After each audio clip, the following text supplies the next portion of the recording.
So without further ado, let's bring on Bethany Johnson. Hey girl, how are you? Hi, I'm good. How are you? Awesome. Love your background. Oh, thank you. This is my preschool.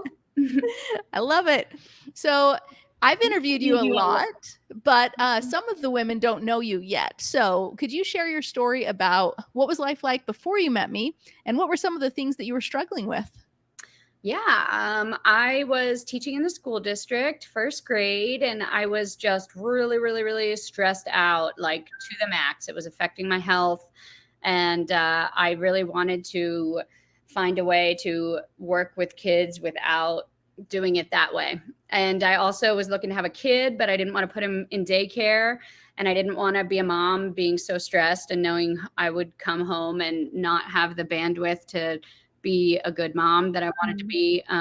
So then I found you, and I took a year, that last year in the district, and I was planning my preschool while I was still teaching. And then I put in my resignation for that May. And then in March, the pandemic happened. So I quickly started up an online preschool in May. And then because I wasn't sure if I was going to be able to open in July like I'd planned. And I got about 8 students that I kept for that whole year. And then in July, I was able to open. I got my license like the day before I was supposed to have classes. And I started with a 1-month summer program. I had like 6 kids. Yeah. And then I went into fall and I was pretty much full with 24 kids in the fall.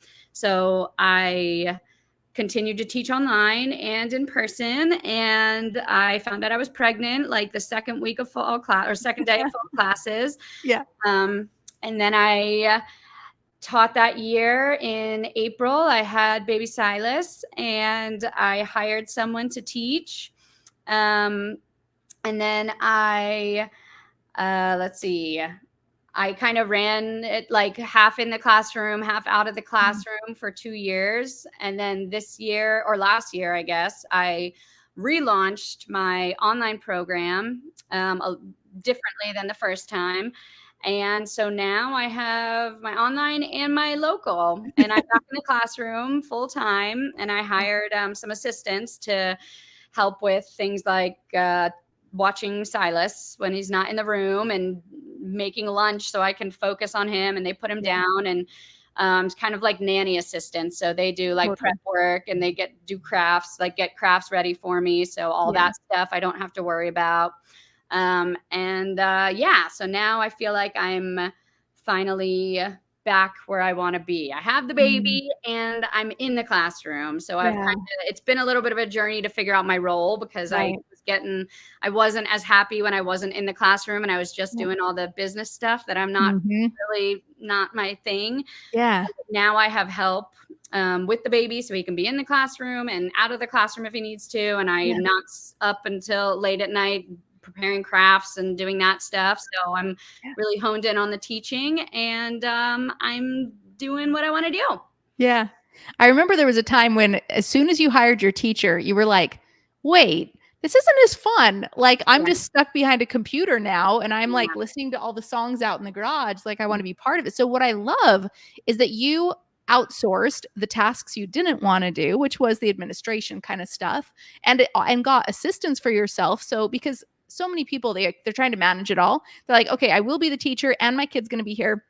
And the school is huge, but like I still got to do all the admin stuff plus take care of baby Silas. So like, but you're like, nope, these are the things I can get assistance with. But how did you finally get to that point of being okay with like, cause I'm a control freak. So like, how did you finally let go of maybe you have no issue with it? Oh, no. It's been very hard. It's been very hard. And I think that's why I had to go back into the classroom because I had 2 people. The first person I hired, I had to get rid of within 3 months. And that was really hard because I was just recovering from COVID and a C-section. And it was having a hard recovery. And I was like stressing I was like on my couch, unable to move and listening to like things not going well in my classroom. And that was really hard for me. And then, so I hired a new person who was good for a while, but after a while, I I still find it hard to manage, like be a employer. It's not Yeah. really my favorite thing. I'd much Yeah. rather kind of just be able to do it all myself. Um, and I think I would be if I didn't have the baby. I did it all myself the first year, and it Right. was hard, but it was manageable. But Mhm. with the baby, I can't do it. Yeah. I need someone to like be on him so I can really focus in the classroom. Yeah. But it was really hard when I was not teaching and I was listening to things being taught the way I like run the way I didn't want it to be run. And even now, it's hard for me to, especially like I I feel like I have to be the face of it, you know, like I have Right. to be the one interacting with parents. I have to be the one messaging parents back if there's an issue. Mhm. Um, and I'm still working on giving up more of the like admin stuff that I Yeah. know I can show them that they can do during like the baby's nap time. Mhm. But even I kind of struggle with being organized, and it's kind of embarrassing for me to even like have someone else in my space and them see like what a hot mess I am. Mhm. So it's almost like I'm in my own way because Sure. they could probably help me implement systems, you know, Yeah. and I almost on sometimes I'm so embarrassed that I'm like too embarrassed to show them how I do things because they're going to be like, "Oh, you're a hot mess," you know.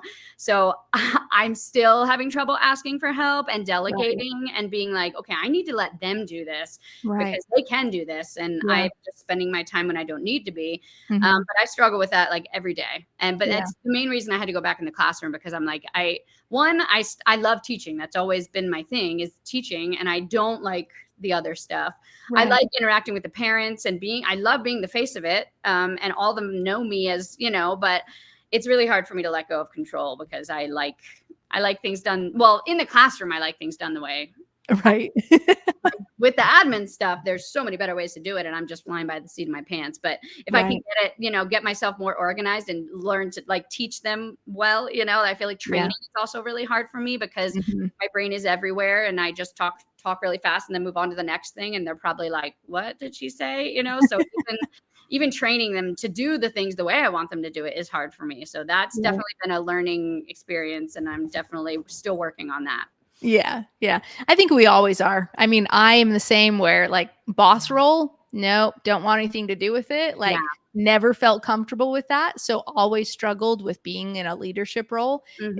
It makes you grow, but it's Yeah. like so uncomfortable. Yes, really uncomfortable because I Yeah. want things done the way I want to, but I don't wanna be criticizing and I don't wanna be overbearing and I wanna be a boss that I would wanna have, but then I Mhm. also need to have things run the way I want them run, so it's Yeah. like this and I'm really like, I hate when people don't like me, so I'm always like, "I need to tell them this, but I don't want them to be angry, and they're your employees, you need to have things run the way you want them run," and so Right. I stress about it so much. I didn't sleep for like months before I had to fire my employee. Yeah. And Yeah. and it's especially hard when they're working in your home. And like that employee, we worked together for 2 years and we were close, you know? Yeah. So I also kind of struggle with separating the role of like friend and employer when you're the Yeah. only coworker with someone in your Mhm. home and they're so close to everything you do. Yeah. And so you get close to them, but then you're also their employer and you also need to be able to separate that role. So that's also really hard for me. Yeah. So when you came into Preschool All Stars, I mean, here's what was crazy. Most people don't know is like you put out the flyers. What was it, the week before or the week Day of? before, the The day day before. before. Okay. You put out your flyers for this local preschool. You were so pumped. You put in your resignation for the district and you're like passing out flyers, and the nation shuts down the next day. Like, and then you found me and you jump. Did you find me before? I found you before, yeah. Okay, cool, cool. And then so you're in Preschool All Stars and everything, and of course we got you right into online preschool. But like, what has Preschool All Stars helped you with?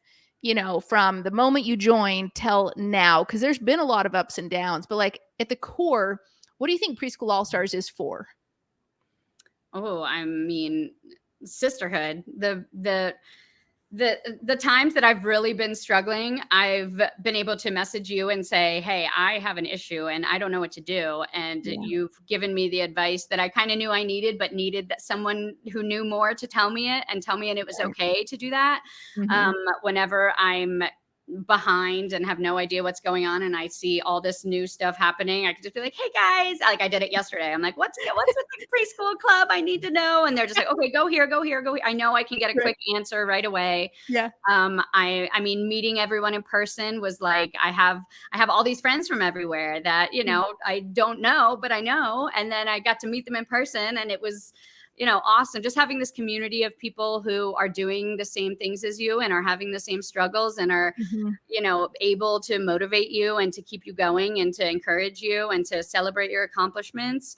It's so nice. It makes you feel not so lonely, because it's definitely can be a lonely journey, especially when you're, when I was um, setting up that first year, but still in the school Mhm. district. And then I finally told my grade level team, and most of them were like, even when everything shut down, they were like, you can always just come back and not, wait a couple years until things get.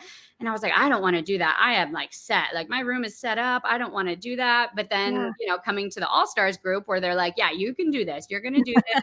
We're going to teach you how to teach online, because you may not be able to do that, but just come here and learn how to do this so you can keep going. You're So it's right. so nice to know that I can always pop into the All Stars and have the support that I need.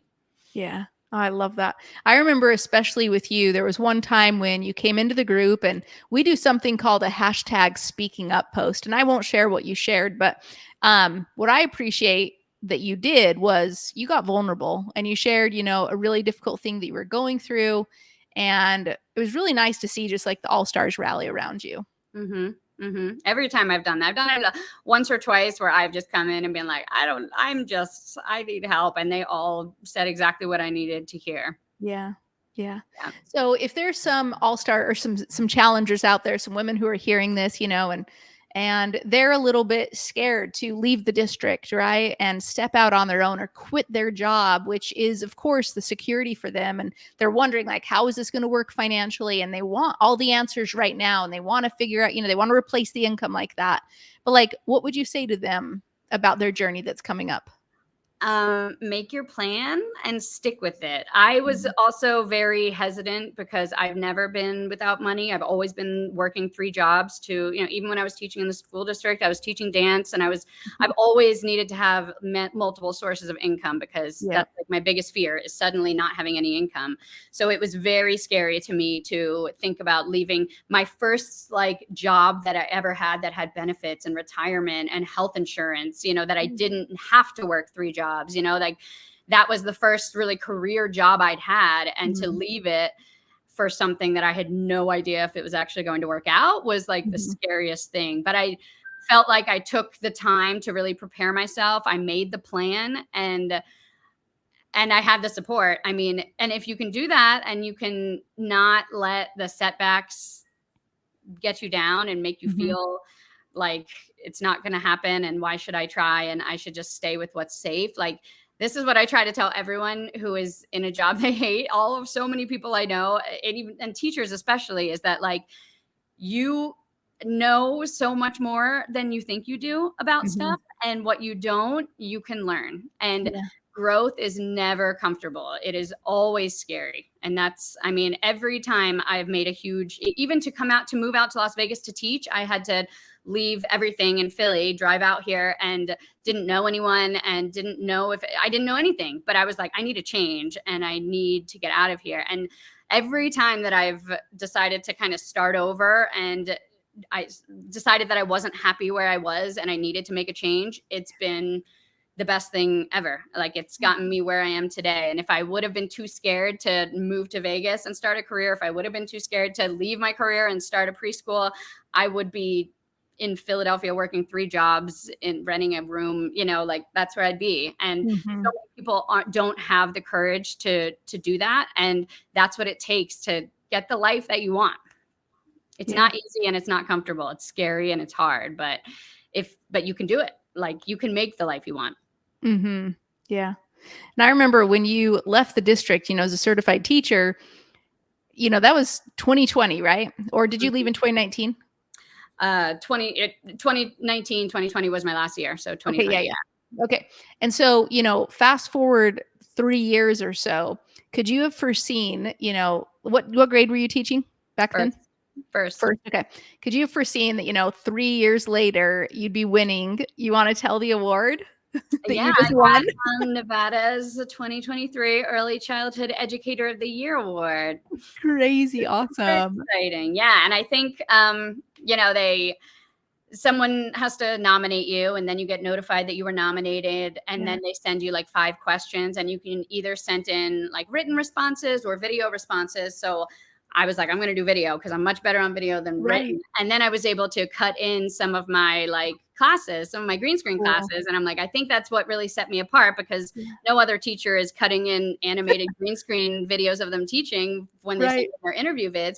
Yeah. So that was a big thing that really set me apart, just having that. And being, they ask questions like, how do you support learning at home? And I was like, well, I built a whole program that all of my students can use at home. And so it was just really cool seeing, being recognized, one, for all the work I put in, but also just, I definitely have a case of imposter syndrome. And I think getting the award and getting on the news and doing all this has made it even worse, Mm, and yeah. I just waiting for everyone to be like, you're just faking it till you make it, or walk in and be like, hi, I caught you. You don't really know what you're doing, and and I feel like that all the time. But if I Yeah. could just like stop and look around and be like, wait, no, I do know what I'm doing. I'm doing it. I Yeah. built it. I do know, just having Yeah. that confidence is so hard for me, but it's really cool to have it be recognized by people giving awards and stuff. And I would Yeah. never, ever would have, none of that ever would have happened in the district, because then in the district, you're just another teacher struggling day by day to keep Mm, yourself afloat, yeah. And now I've been able to put my creativity and my heart and everything into teaching the way I want to teach and the way I know kids need to learn. And it's gotten me awards and accolades that I never, ever pictured myself getting.